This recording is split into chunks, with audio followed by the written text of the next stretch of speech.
Hello and welcome to GHTV. I'm John Patty. And I'm Ashta Shetty, joining John at the desk today. Here's a look at some of the top headlines of this week. The death toll has now risen to 59 after a mass shooting in Las Vegas. Another 527 remain injured after a gunman fired down at a concert crowd from the 32nd floor of a hotel. Among the crowd, 2 Canadians have been killed, along with 6 others injured. The gunman has been identified as 64-year-old Stephen Paddock, who authorities say killed himself after the attack. And in the same weekend, Edmonton police have arrested a man who attacked an officer and injured 4 people. 30-year-old Abdullahi Hassan Sharif hit the officer with a rental truck outside the stadium of a CFL game. He attempted to stab the officer, cutting the officer's face and hands before being fought off. Sharif then fled the scene in his truck, running over 4 pedestrians before crashing. Police say Sharif was acting alone, but there was an ISIS flag in his car. Sharif will be appearing in court on Tuesday for 11 charges, including 5 counts of attempted murder. Police have now identified a man who was killed in the Sheridan Mall shooting. Last Friday evening, police responded to a call at the Sheridan Mall parking lot. Police arrived to find a victim badly injured with a single bullet wound to his chest. Toronto Police Homicide Detective Christopher Rawl said the investigation is still new. However, the video evidence suggests the attack was targeted. This was the 2nd fatal shooting at the shopping center this past month. In other news, Netflix will invest $500 million over the next 5 years to create original Canadian content. This announcement was made by the Heritage Minister Melanie Joly as part of her speech about Canada's cultural policy. Some critics say this funding is not enough, as Netflix plans to spend $7 billion on U.S. productions next year. Netflix isn't subject to regulations like Canadian broadcasters are, which requires them to produce a certain amount of Canadian content. Netflix is also exempt from paying taxes on revenue earned in Canada. There are still questions as to how much content will be made.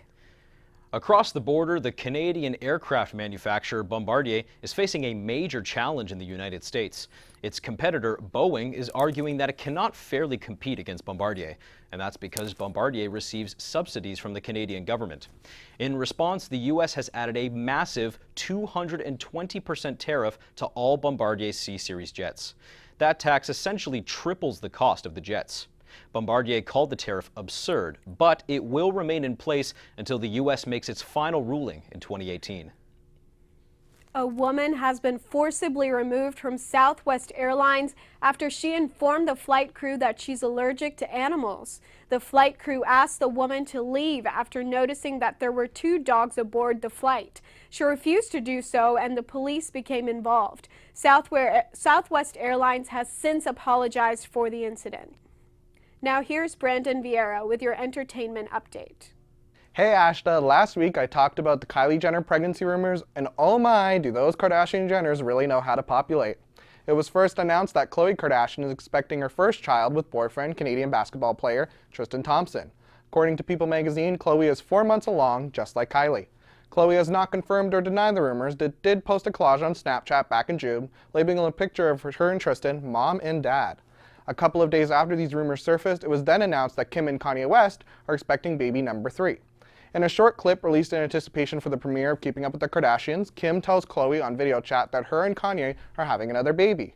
Just like her sister, Kim has chosen not to comment on the news.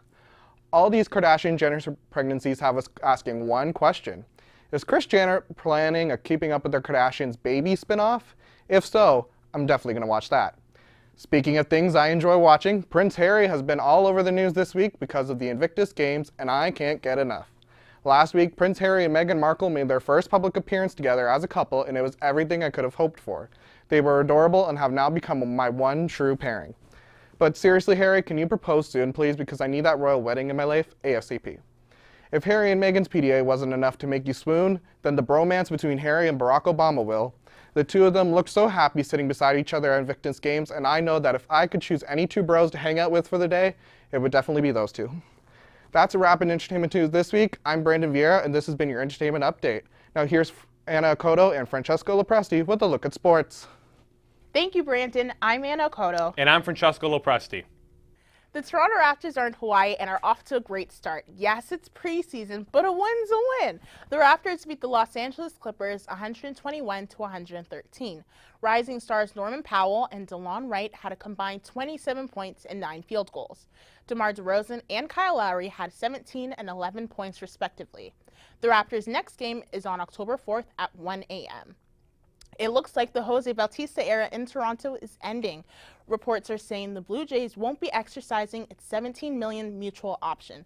This means Bautista will be a free agent soon. When asked if he was made aware of this move, Bautista said no comment. The Jays lost 2-1 against the Yankees in its final game. Toronto FC added another piece of silverware to their collection as they picked up the MLS Supporters Shield with a 4-2 win over the New York Red Bulls. The trophy is awarded to the regular season champion, and with that, TFC becomes the first Canadian team to win the Supporters Shield. This also gives TFC a first-round bye in the playoffs opening round, and also gives them home field advantage throughout the playoffs and into the MLS Cup final if the team makes it that far. After collecting the Canadian Championship earlier this season, and now the Supporters Shield, Coach Greg Vanney knows this isn't the final destination, saying, "We're very proud to win for our fans. We also know we have one big one left in front of us, and it really is the biggest one.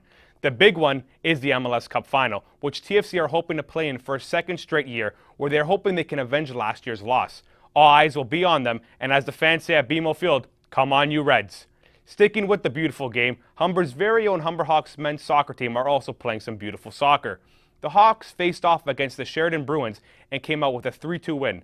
The win sees Humber move to 6-0 on the season, leaving them in first place in the Central Division. The win also extends the Hawks' unbeaten streak to 38 consecutive games. The Hawks will be looking to add to the impressive win streak as they embark on a 4-game homestand, starting with a game against Conestoga on Wednesday. I'm Anna Cotto. And I'm Francesco Lopresti. Back to you, John. Thanks, Anna. Loblaws may soon deliver groceries right to Canadian doorsteps. The grocery store is exploring delivery options with Instacart. Instacart is an app that delivers food from local stores to customers' homes. Loblaws already offers a program where customers can order their groceries online and pick up the package in store. Come next April, you'll be able to find beer and cider in more locations, 95 more locations to be exact, and Ontario is opening an online process for stores to apply for a liquor license. Once these 95 spots are filled, there will be a total of 300 alcohol-approved stores in the province. Ontario's ultimate goal is to have 450 stores selling alcohol.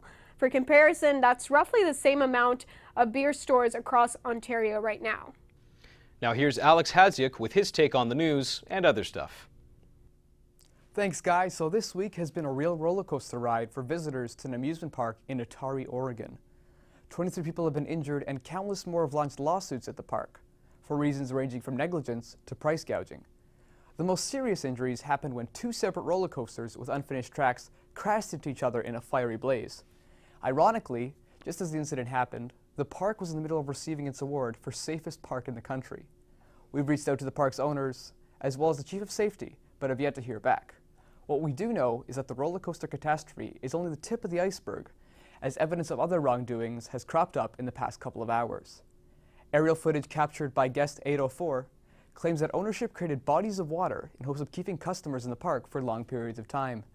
And guest 387 discovered records of mass guest displeasure that was seemingly swept under the rug by park management, possibly stemming from the decision to raise bathroom prices to $25 per use. The park has been an Otari staple since it launched in 1999, and this week was actually the first time that management had allowed visitors from out of state. It's not clear what this means for the future of the park, but one thing's for sure, the game's not even close to being played out.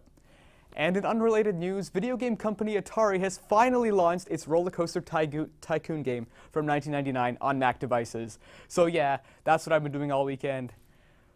It's been great. Now back to you, John and Ashta. Thanks, Alex. Germany has said I do to gay marriage. Carl Kyler and Bono Mendo were the first gay couple to be married in Germany. In June, Germany voted to become the 23rd country to legalize same-sex marriage in a staggering majority. There are still some issues with the act, however, including that gay women won't be recognized as mothers under the law.